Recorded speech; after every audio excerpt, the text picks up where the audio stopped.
So he talked about how him and Lauryn Hill kind of had there's like a love triangle. It was him, his wife, Lauryn Hill. Okay. And he mentioned that Lauryn Hill got pregnant. Okay. Did you know about all this happening? Man, I was counting my money, man, to be honest with you. I mean, I know there was riff going around, but I was focused, man. I was focused on trying to get this money. J'aimais tellement Lauryn Hill que parfois, je ne pouvais pas respirer quand elle était là. Elle était ma muse, mais parfois, elle était aussi mon démon. Il ne faut jamais se mêler des histoires de deux personnes qui se sont venues. L'histoire des Fugees entre tubes, guérilla, amour, album classique et réconciliation au sommet est une relation toxique pro max. Mais avant qu'on y arrive, nous sommes en 96. C'est probablement l'une des années les plus importantes de l'histoire du rap. À l'ouest, il y a Death Row qui domine tout. Et à l'est, il y a bien sûr...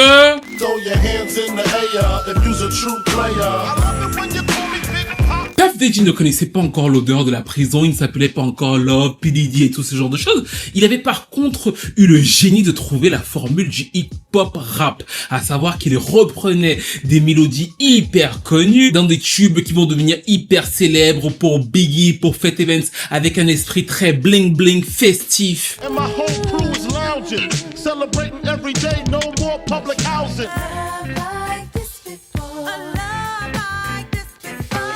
Et dans cette bataille, il y a deux scores. Tout le monde n'a pas compris mon jeu de mots. Je le recommence. Dans cette bataille, il y a deux scores. Je recommence une troisième fois pour que ceux qui n'ont pas compris voient. Oui, on a compris, c'est bon.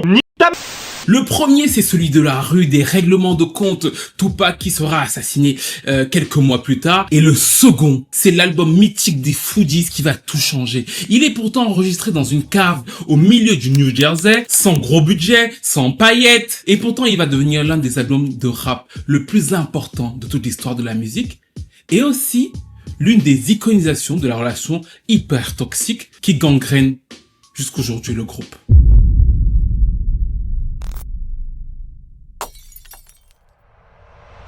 Le Translator Crew, c'est le premier nom de ce qui deviendra les Fugees. Pras et Wyclef, qui sont deux amis d'enfance, qui ont une autre pote du New Jersey qui s'appelle donc effectivement Lauryn Hill et qui s'est déjà fait repérer dans Sister Act, donc elle a déjà des débuts sur la scène artistique, pensent à créer un groupe musical. Ils veulent créer un groupe de hip-hop. Wyclef a une appétence incroyable pour tout ce qui est musical, parce que c'est un vrai musicien, il produit, il écrit, il entend, il fait du ska, il fait du rap, il fait plein de choses. Et donc du coup, ils veulent créer ce groupe de rap. Ce groupe de rap qui en fait va devenir par un coup du destin incroyable et presque magique, en tout cas selon moi, l'un des groupes de rap les plus politiques de l'histoire de la musique. Mais vous allez vous dire, mais de quoi il parle? Les Fugees, bon, pourquoi est-ce que ce serait politique? Parce que justement, ça s'appelle Fugees.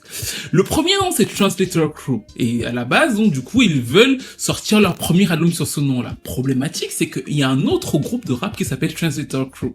Ce qui les oblige à repenser leur modèle. Translator Crew, c'était vraiment le truc avec le gros Z pour montrer que vraiment on est le crew de rap. Très banal. Le fait d'avoir été obligé de rechanger leur nom leur demande de repenser une identité. À ce moment précis, qu'est-ce qu'ils se disent? Ils se disent une chose simple. Pras et Wyclef sont haïtiens. Toute leur vie dans les écoles américaines, et c'est pour ça que c'est d'ailleurs un sujet hyper actuel, ils sont moqués par les Américains parce qu'ils ont un accent haïtien. Et souvent d'ailleurs jusqu'aujourd'hui, vous retrouvez souvent un mépris dans certaines communautés auprès des Haïtiens qui ont souvent dû se déporter à cause des différentes guerres, à cause des différentes barbaries dans leur état. Et donc du coup, souvent quand ils arrivent ailleurs, ils sont des réfugiés. Ils sont des réfugiés et les réfugiés sont souvent maltraités. Et donc, comment on appelait Wyclef et Pras à l'époque? Les Fugees. Un peu les moins que rien. Dit comme ça pourrait être un détail pour vous. Ok, ils s'appellent réfugiés, ils assument le fait de reprendre à leur compte une insulte, de la populariser, de devenir le nom de leur groupe. Lauryn Hill, qui elle par contre est américaine, s'allie à eux et revendique, y compris dans les premières interviews, ce même message-là. Et justement, le premier album arrive et s'appelle Blunt on Reality, avec des singles comme Boom Bap,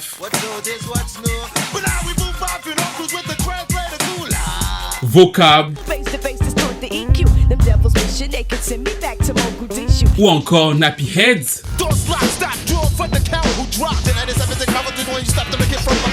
L'incroyable particularité de ce premier disque, c'est que Lauryn Hill est la meilleure rappeuse de la formation. En général, les gens peuvent douter du fait que Lauryn Hill soit une immense rappeuse. Moi, je pense toujours qu'il faudrait écouter Blonde on Reality. Écoutez Lauryn Hill rapper sur cet album-là, c'est comme si Whitney Houston s'était mise à kicker sur 16 mesures dans un coin de trottoir. Elle ne laisse rien passer, c'est une épée.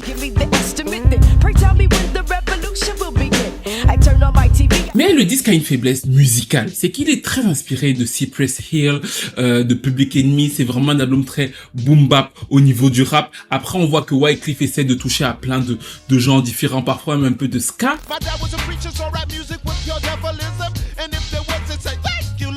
Mais c'est très carré dans les codes. Des titres comme Nappy Head, notamment le remix de Salam Remy, vont leur permettre de commencer à toucher un large public. Y compris, et ça c'est justement super important, dans les thématiques politiques qu'ils abordent, parce que justement, comme c'est un album de boom bap rap qui s'inscrit dans l'ère du temps de l'époque, c'est aussi un album qui a des messages politiques. Sur la chanson Some Sick Stardom, il critique les jeunes rappeurs qui sont prêts à tout pour avoir la célébrité, alors qu'ils devraient plutôt rester conscients et défendre l'identité de la culture.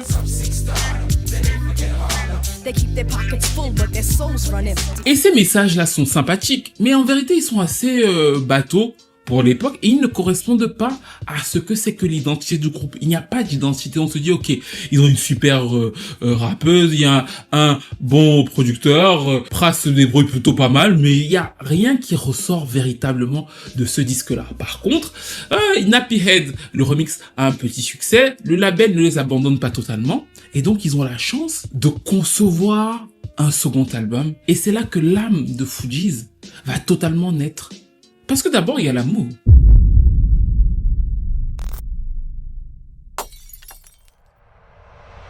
Alors, il y a une phrase qui va vous choquer, mais vous savez que il y a 30 ans, même pas, il y a 20 ans, quand les gens regardaient des clips de Bad Boy Records, il y avait un phénomène bizarre qui se passait, qui va vous paraître totalement saugrenu aujourd'hui. Mais les gens avaient envie d'être dans le clip de Bad Boy Records. Ils avaient envie d'être avec les gens de Bad Boy Records. Vous allez dire oui, avec du baby oil et tout. Oui, ils avaient envie. Bon, ils savaient pas qu'il y avait du baby oil. Bon, ils vont vous mentir là, parce qu'ils vont commencer à faire les... Ouais. Mais ils avaient envie d'y être. Mais il y a une bonne raison à ça. Et là, vous allez vous dire pourquoi. D'ailleurs, pourquoi on parle de Didi? Mais c'est exprès que j'ai fait cette vidéo sur Fugees. Après notre série infernale sur Didi, j'en pouvais plus, je peux pas mentir. Mais vous allez revoir les vidéos quand même.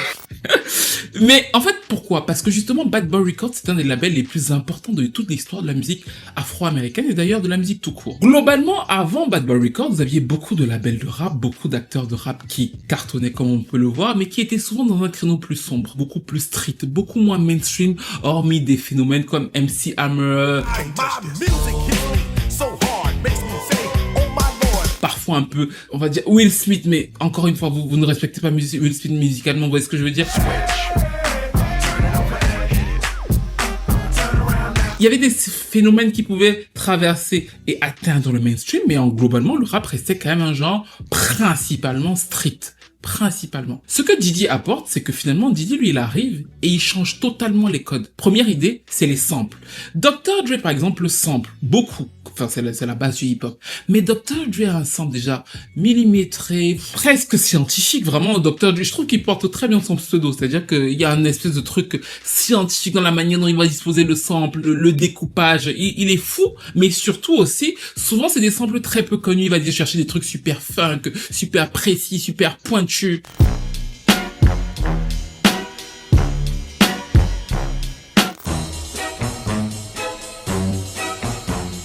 It's like this and like that and like this and it's like that and like this and like that. Là où Didi fait totalement l'inverse, c'est que le principe de Didi est basé sur la Motown. C'est-à-dire que label d'artistes noirs qui doivent, eux, toucher le très grand public. Donc, du coup, lui, il s'est dit non. Première chose, c'est que moi, je vais sampler le familier. La chanson qui fait en sorte que la mère, la grand-mère et l'enfant dansent. C'est pour ça que la première chose qu'on retrouve beaucoup sur les samples de Didi, c'est des chansons que beaucoup de gens connaissent. On prend par exemple Juicy de Biggie. It was all a dream. I used to read Word Up magazine. Salt and pepper and heavy D. C'est un sample de Juicy Fruit, le tube de 1983, qui est hyper connu. Vous prenez More Money, More Problem. C'est le sample super connu de Diana Ross, I'm Coming Out.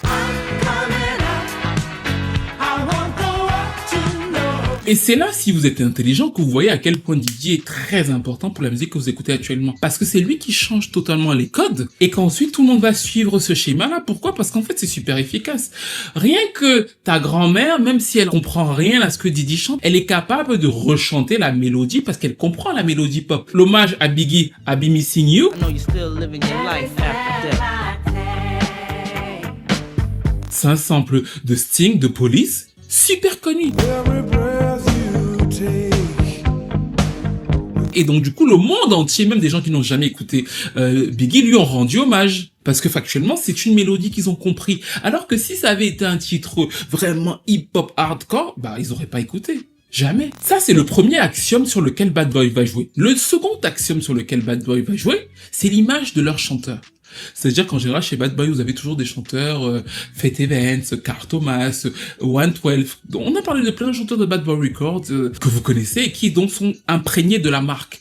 Et qui donc sont les fameux chanteurs de refrains, des fameux tubes rap portés. Ça permet deux choses. La première chose, c'est qu'effectivement, ça ramène un public qui n'aurait pas écouté du rap au rap. De l'autre côté, ça permet aussi de faire connaître ces chanteurs-là et d'appuyer la marque du duo entre le rappeur et la chanteuse qui va devenir super populaire. C'est d'ailleurs pour ça que je vous ai expliqué que le label Murder Inc. est un label copié de Bad Boy Records. Le label Murder Inc. c'est une espèce de photocopie de Bad Boy Records. Quand vous écoutez, je vous ai toujours dit Ashanti, c'est le sirop de Mary J. Blige qu'on a mis dans une mer d'eau.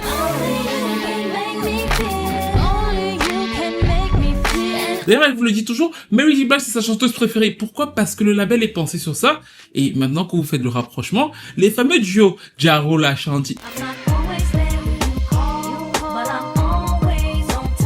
ça vient de l'idéologie Bad Boy. Ça veut pas dire que c'est Diddy qui les a fait, mais c'est de l'idéologie Bad Boy. Le jour d'ailleurs où ils veulent enregistrer Foolish, ils appellent Diddy pour qu'il valide le sample. Parce que c'est son idéologie de base.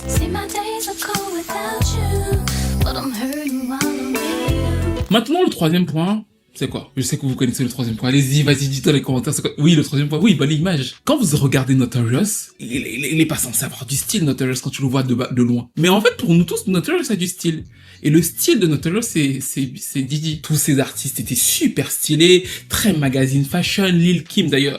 Quand vous regardez les artistes de Bad Boy Records, ils ont un truc très mainstream par rapport à ce que les artistes de Death Row et tout. Non, ils n'ont pas du tout cette idéologie-là. Master P, pour moi, c'est l'un des problèmes de sa discographie. Au-delà de ce qu'il a apporté, c'est qu'en fait, ces artistes n'ont pas d'identité mainstream visuelle. C'est vraiment resté très... D'ailleurs, quand tu vois les pochettes, ils ont une identité à eux, mais c'est pas quelque chose qui va attirer le large public. Alors que les artistes de Diddy, bah en fait, tu vois la manière dont ils se fringuent et tout, bah en fait, c'est déjà des stars. C'est cliché, ils font des fêtes, des fiestas, et c'est donc là que l'univers des clips accompagne ça, l'univers des clips vraiment. Et comme c'est la fête, c'est la fiesta et tout, ça permet à la fois aux gars de la rue de se dire moi j'ai envie de faire la fête avec Diddy, et à la ménagère qui comprend rien à ça mais qui comprend la mélodie pop là, il se dit ça peut être pas mal d'aller danser là-bas avec du baby oil. Et là, vous vous dites sans doute, mais pourquoi est-ce qu'il nous explique aussi précisément un truc sur Diddy dans la vidéo sur Fugees? Parce qu'en fait, quand les Fugees sortent leur premier album, ils sont super critiques de ce qu'est Diddy. Ils trouvent d'ailleurs dans l'album que vraiment cette espèce de mainstream, alors que nous, on doit avoir un discours conscient. Sauf que quand ils regardent les ventes de l'album, ils commencent à compter les billets, ils se rendent compte que... Les calculs sont pas bons, Kevin. C'est lui qui a raison. Donc du coup, il décide de changer la méthode. Il appelle son cousin Jerry Wanda et il commence à travailler un second album. C'est aussi dans cette période-là qu'il se rapproche encore plus de Lauryn Hill et qu'il commence à avoir cette histoire d'amour qu'il nous décrive comme étant fusionnelle quasiment. Wyclef dit que quand Lauryn Hill entre dans une pièce, en fait, il a le souffle coupé, il est prêt à absolument tout pour elle. C'est quasiment pareil pour lui. Seul petit bémol dans cette histoire d'amour, c'est que Wyclef n'est pas un homme célibataire. C'est un homme marié, mais dans cette ambiance chaleureuse, dans la passion de l'enregistrement de The Score, Lauryn est un peu la muse de Wyclef. Et en même temps, Wyclef, elle l'admire parce que Wyclef réussit à faire toutes les prods. En fait, ils ont une vraie histoire d'amour qui se crée, avec aussi toutes les frustrations du fait que finalement Lauryn Hill ne soit que le deuxième bureau, vu que elle sait qu'il y a une autre femme. Mais dans le même temps, comme beaucoup de gens qui sont deuxième bureau, hommes comme femmes, ils se disent toujours que je vais devenir premier bureau. Et donc du coup, ça excite tes hormones. Je te dis, un jour j'aurai ma place, je deviendrai calife à la place du calife. Non. Mais tout ça ne les empêche pas de travailler, de se mettre à fond sur le second album. Ils ont 135 000 $, attribués par le label, c'est pas grand chose, mais bon, c'est déjà mieux que le premier, et surtout, ils se disent qu'il faut complètement changer la stratégie. Pras pense que il faut aller ailleurs, et leur ailleurs va donner lieu à cette phrase célèbre de Lauryn Hill: c'est un film audio. C'est comme la radio dans les années 40, ça raconte une histoire, il y a des coupures et des transitions dans la musique. C'est presque comme une version hip-hop de Tommy, ce que The Who a fait pour la musique rock. Tommy, c'est un album du groupe The Who qui a été très important pour la musique rock, et c'est à ça que Lauryn Hill fait référence. Je crois que tout le monde connaît le premier single de cet album qui s'appelle Fujila. Vous connaissez d'ailleurs tous le refrain qui est samplé de Tina Murray.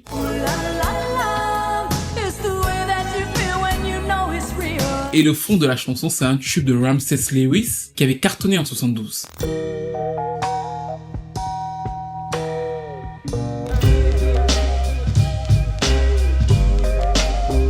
Le second single, magnifiquement chanté par Lauryn Hill, Killing Me Softly, bah en fait c'est encore une fois un tube immense qui avait cartonné, repris par Roberta Flack dans les années 70. Donc du coup, c'est une mélodie super connue que Lauryn Hill reprend.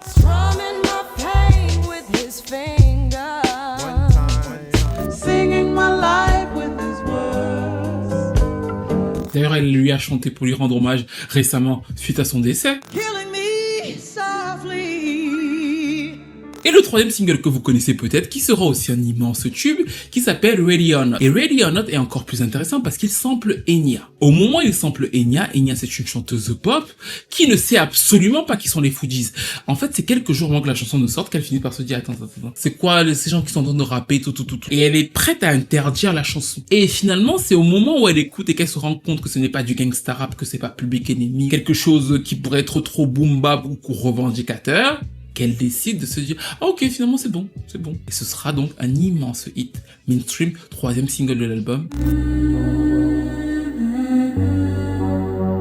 Le monde découvre les Fugees et il tombe amoureux d'eux et c'est génial et ça devient aussi un album les plus importants du rap. Premier point, ils ont appliqué à la lettre la méthode Didi. En plus, ils avaient la formule pour le faire, c'est-à-dire que ils ont pris des titres rap, ils ont repris des samples très connus des années 60 et 70 et en fait, le public s'est reconnu parce que c'était à la fois le jeune, la grand-mère, le grand-père qui pouvaient écouter ces tubes-là et se reconnaître dedans. Et jusqu'aujourd'hui d'ailleurs, je pense que une large partie des gens peuvent écouter The Score, faire écouter The Score à leurs enfants, à leurs parents, à leurs grands-parents. C'est un album extrêmement familial et pour moi, c'est le switch avec Didi et c'est la naissance justement de ce que j'appelle l'identité Fugees.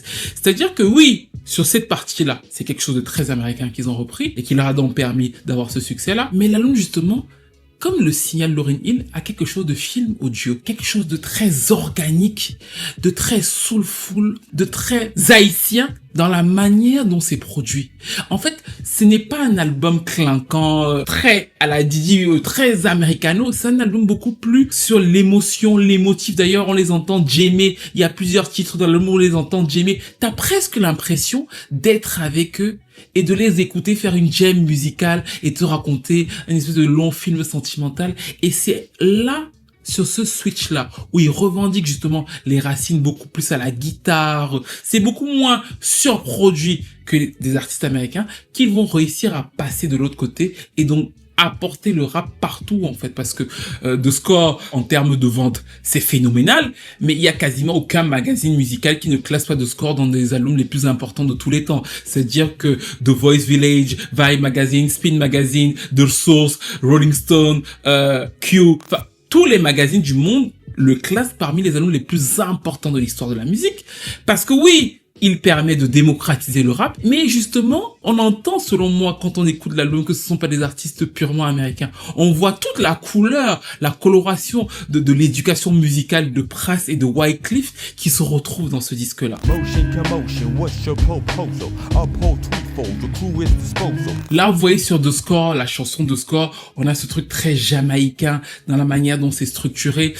Wyclef aime beaucoup les ambiances de plage avec des petites notes de guitare, le feeling un peu dub. Là, on retrouve ça sur Ready or Not. Woman No Cry, d'ailleurs, c'est le 4e single, Woman No Cry. Là encore, c'est une reprise d'un tube de Bob Marley qu'ils reprennent dans leur album, et c'est le 4e single. Et d'ailleurs, je vous fais remarquer que les 4 chansons, en fait, qui seront exploitées en radio de Score sont des reprises de tubes connus, en fait. Donc, la formule est très bien appliquée. Ils savent ce qu'ils font. Souvent d'ailleurs on méprise Pras, mais je trouve qu'on entend beaucoup Pras sur cet album parce que Pras, il aime bien les petits hooks millimétrés, des petits onomatopées qu'on retient par-ci par-là. D'ailleurs sur Fuji là, on l'entend. Sur Killing Me Softly, les one time, two times.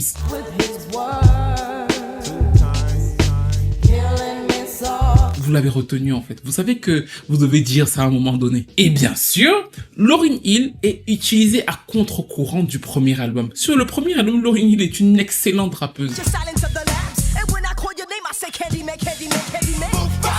Sur le second, c'est une excellente chanteuse. Dans l'émotion, c'est elle qui permet d'aller toucher encore plus loin. Il l'utilise différemment parce qu'elle sait tout faire. Ça ne l'empêche pas de rapper. Mais là, principalement, sa force, c'est la chanteuse du refrain. C'est elle qui va ramener les foyers.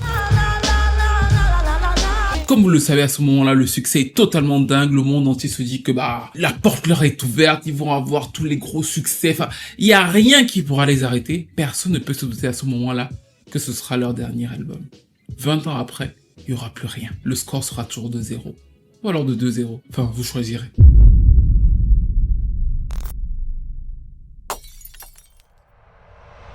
Wyclef est le principal architecte des Fugees. C'est lui qui a fait le son de l'album, même si effectivement Pras a été directeur artistique. C'est vraiment lui qui a fait le son de l'album, c'est lui qui a ramené les producteurs, qui a dirigé, qui a produit plein de chansons. Donc du coup, c'est à partir de là que Wyclef va devenir un producteur connu, qui va faire des tubes pour les Destiny Child, pour Whitney Houston. Enfin, il va prendre du galon.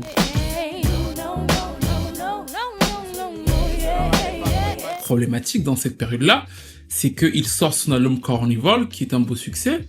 Lauryn Hill se sent un peu délaissée, parce que malgré le fait qu'elle soit l'image principale, la fille du groupe, en fait, pour le label, c'est pas non plus un gage de succès, vu que ils ont Wyclef, qui est la principale perle du groupe. Ils voient pas comment marcher Lauryn Hill, et ils lui proposent d'ailleurs au début de devenir une sous-Brandy. On en avait parlé, Lauryn Hill était censé faire un album un peu à la Brandy, commencer à dire « I'm just trying to be me ». Sauf que, même quand elle commence à vouloir penser à faire ça, déjà c'est pas quelque chose qui l'intéressait. Wyclef et elle sont en bif. Pourquoi? Parce que les histoires d'amour, ça grince. Wyclef ne veut pas quitter sa femme. Lauryn Hill espère qu'il quitte sa femme. Dans sa biographie, en 2012, Wyclef va expliquer qu'à plusieurs reprises, il quitte sa femme, après il revient, après il repart chez sa femme. Donc du coup, il est partagé entre les deux filles. Lauryn Hill n'a que 20 ans, lui il en a 27. Et donc du coup, ça crée un climat horrible pour la suite de la formation, parce qu'en plus, Pras dit que lui, il n'était pas au courant que les deux avaient une relation sentimentale. Donc du coup, c'est après le succès et quand chacun sort ses albums, notamment Pras, qui va aussi cartonner aux côtés de Maya et de ODB sur Ghetto Superstar,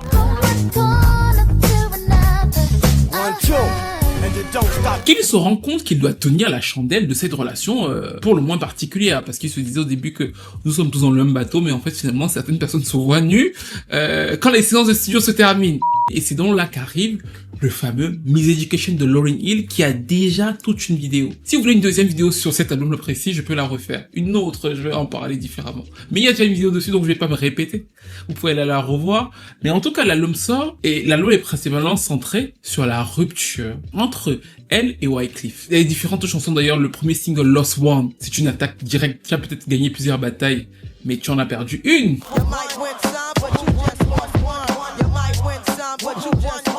L'autre titre iconique qu'on chante tous, X Factor. Qu'importe combien j'essaie, ça ne donne jamais rien. Dis-moi qui je dois être pour que tu me rendes un peu de ce que je te donne. Alors que le label ne croyait pas en elle, l'album devient un succès phénoménal, aussi incarné par son son. Parce que comme elle n'a pas accès aux gros producteurs, en fait, vous vous rappelez de ce qu'elle fait, elle prend des producteurs qui sont inconnus, elle les amène avec elle, et ils vont faire cet album-là qui va devenir un mastodonte avec lequel elle tourne depuis 20 ans, et je pense qu'elle tournera encore 40 ans avec. Et surtout, elle crache sa peine, son amertume à son ancien compère, qui est donc Wyclef. Wyclef, de son côté, prend très mal la chose. Les deux ne s'entendent quasiment plus, et le label, en 98, veut du coup un troisième album. album parce qu'ils se disent que, bon, en fait, autant enchaîner et on essaie de les rabibocher pour qu'en fait, il y ait un troisième album. Problématique précise de ce troisième album des Fugees, c'est qu'en fait, Lauryn Hill, et c'est la chanson Zion,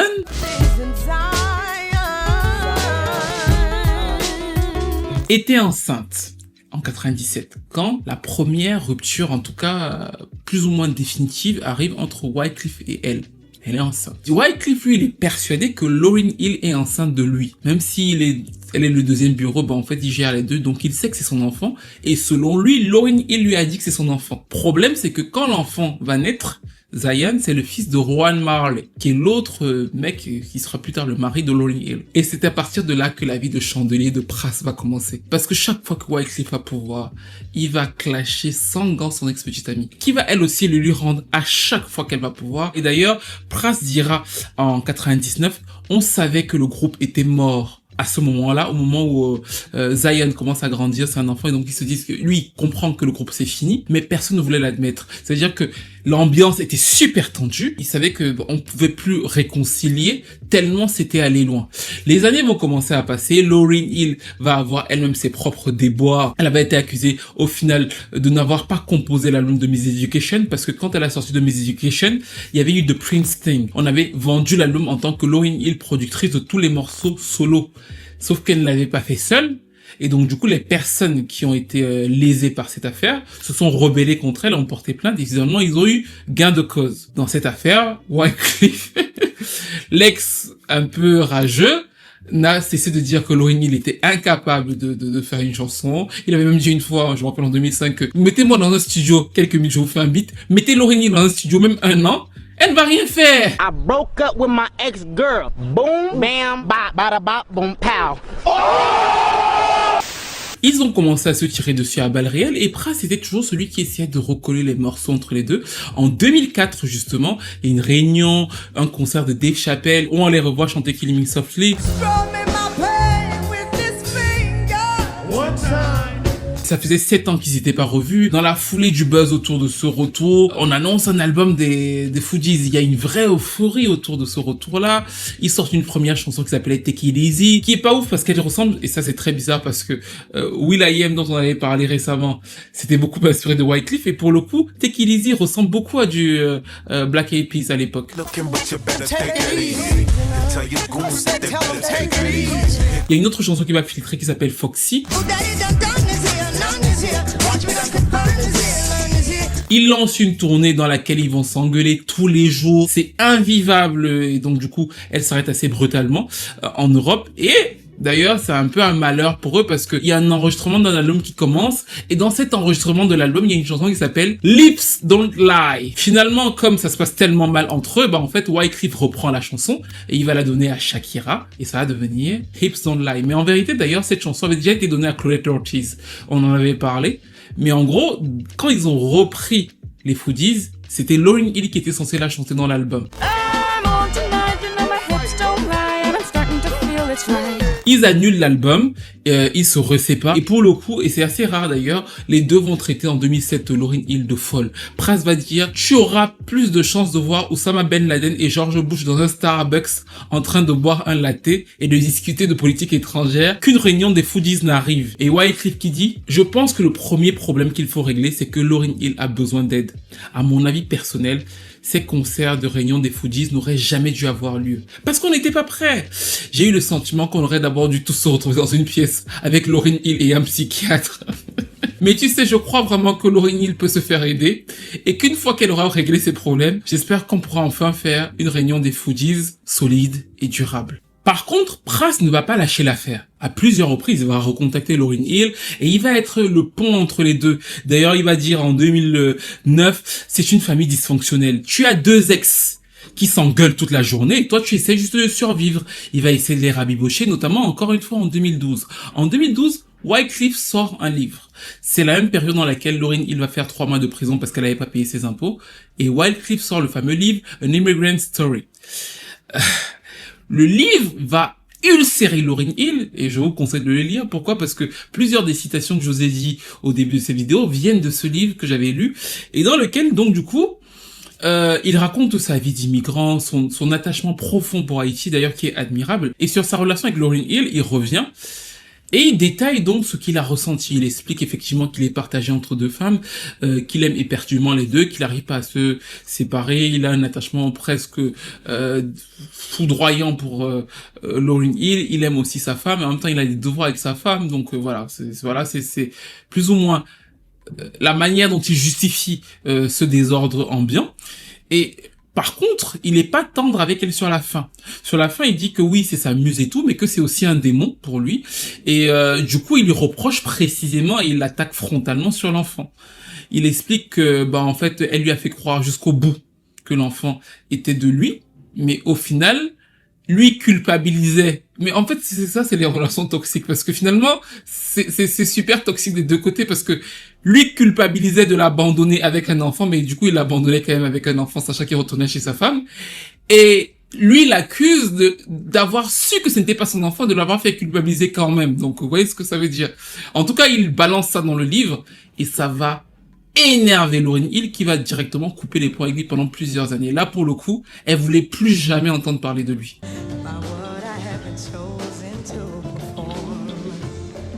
Pourquoi? Parce qu'avant ça, c'était une rumeur. On savait plus ou moins qu'il y avait eu un problème sur l'enfant, mais jamais personne n'avait écrit sur un bic rouge, enfin voilà, limite que Lauryn Hill m'a trahi, l'enfant Zion m'a fait croire que voilà.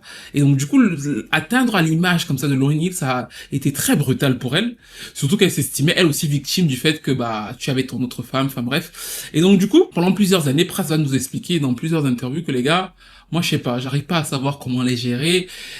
J'espère juste qu'ils vont pouvoir se réconcilier, mais moi, dès qu'on m'appelle, je suis prêt. C'est juste que les deux ex-là, je sais pas comment faire. Et à plusieurs reprises, il va envoyer des missives à chacun des deux pour que ça se refroidisse jusqu'en 2021, quand on va avoir l'annonce d'une nouvelle tournée des Fugees. La presse est en feu, en délire, vraiment le retour des Fugees. Et ça montre encore une fois l'impact de The Score, en fait. C'est le fait qu'il y a une presse aussi en délire chaque fois qu'on a les retours des Fugees, un gros public, ça montre l'impact de cet album-là. Parce que finalement, c'est cet album-là que les gens connaissent. Ils viennent écouter un album comme ils viennent écouter un album de Lauryn Hill. C'est vraiment la tournée des un album. Mais, du coup, les gens seront en feu de les revoir sur scène. Et peut-être d'espérer qu'il y aura peut-être une chanson derrière. Problématique, c'est qu'ils commencent la tournée. Moi, je savais, pour vous dire, je crois que j'ai encore un tweet sur cette histoire. Dès qu'ils ont lancé, j'ai dit, on sait comment ça se termine. Ils ont signé les contrats, ils ont annoncé. Après, ils ont dit qu'ils annulent à cause du Covid. Mais j'avais tweeté, je pense d'ailleurs que mes abonnés et moi, on avait rigolé à l'époque. On savait très bien et ça a été annoncé après. Lauryn Hill et Wyclef ne peuvent pas se saquer. Et elle disait qu'elle ne pouvait pas s'engager de façon durable avec lui.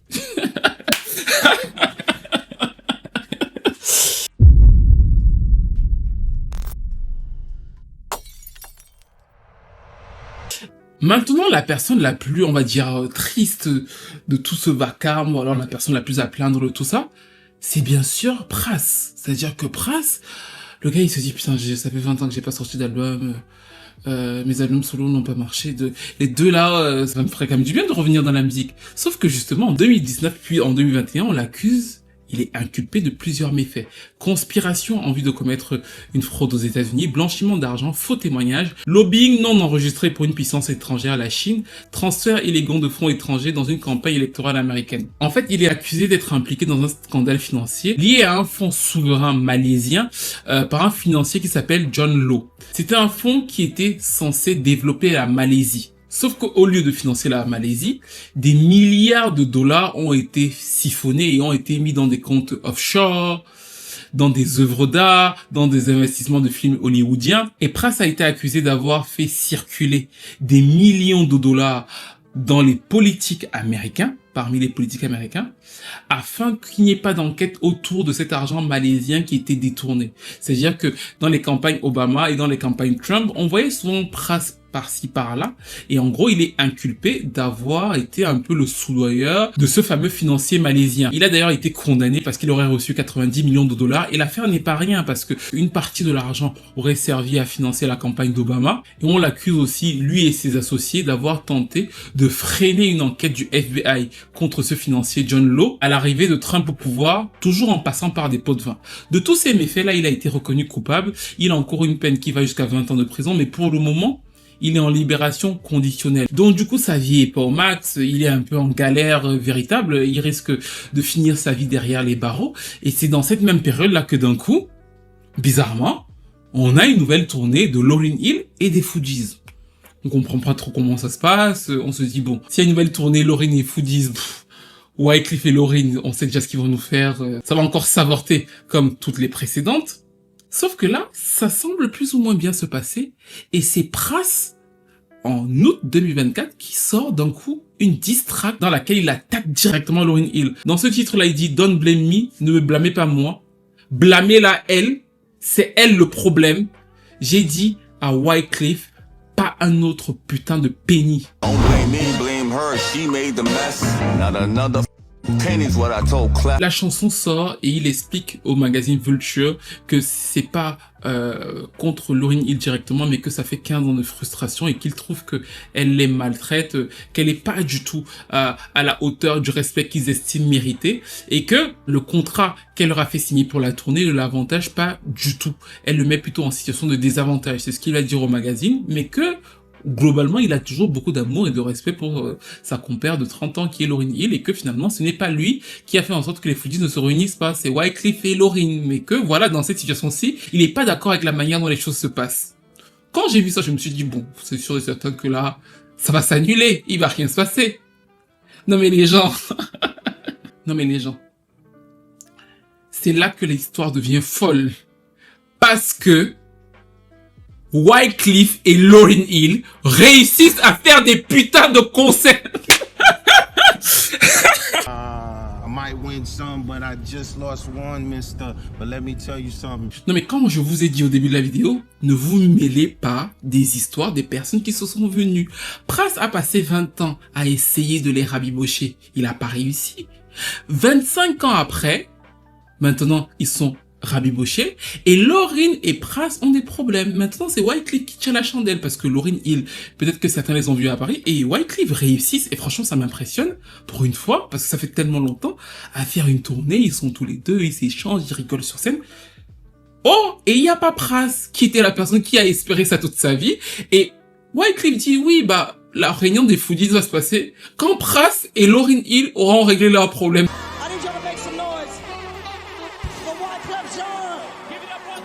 Franchement, là, vous voyez les histoires des gens qui se sont vus nus. Vous vous mettez là, vous conseillez vos amis qui sont dans des relations et tout. Faut pas. Même moi, j'ai fait ça l'autre fois avec mon meilleur ami. Et franchement, je vais vous dire la vérité.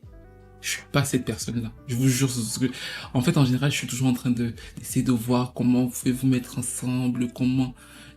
Voilà. Je suis là pour l'amour, quoi. Je me dis, oh, peut-être que... Voilà. J'essaie de... Ou alors, je me tais quand je vois que c'est compliqué. Ou alors je sors une théorie philosophique, enfin bref. Là, dans ce cas précis-là, ça a peut-être duré 1 an la relation. Et à chaque fois, me disait, ouais, qu'est-ce que tu en penses et tout. J'ai fini par dire, oui, non, mais c'est bon, on s'en fout de cette personne, c'est bon, tu me fatigues, elle est trop conne, machin. J'ai tout dit. Ça a fait, écoutez bien l'histoire. Ils ont rompu. J'ai dit, ah, heureusement que j'ai... Ouais. Écoutez bien. Écoutez bien. Ils se sont séparés pendant 1 an et demi. Chaque jour, oh, ma nouvelle relation, vraiment, je suis bien dans cette relation et tout. Je disais, ah, enfin. Maintenant, mon pote a rompu avec sa nouvelle relation. J'ai dit, ah, cool. L'autre jour, il m'appelle, il me dit, ah, je vais te dire quelque chose, je veux pas que tu te fâches. Quoi? Je me suis remis, hey. Quelle humiliation! C'est ce que Lauryn Hill et Wyclef font faire après.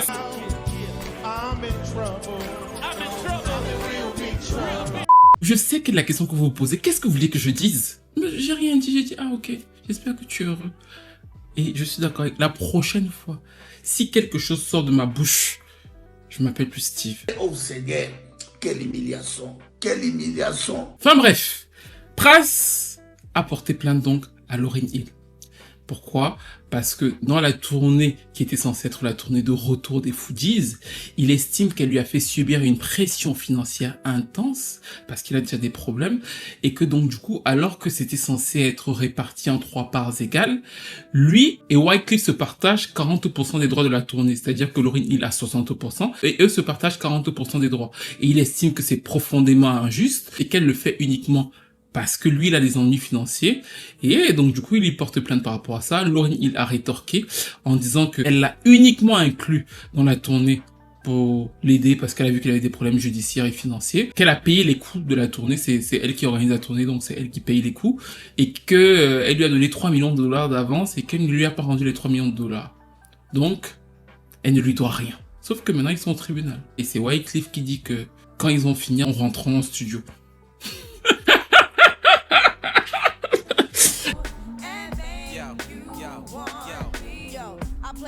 Bref, nous arrivons donc à la fin de cette analyse qui revenait sur la carrière des Fugees, qui est une carrière, comment dire, c'est paradoxal parce que je trouve qu'ils ont une carrière importante et à la fois, bah, comme vous avez pu le voir, c'est-à-dire que ils ont des espèces de gros pics dans leur vie et qui ne tiennent pas sur le long terme en termes de carrière réunie.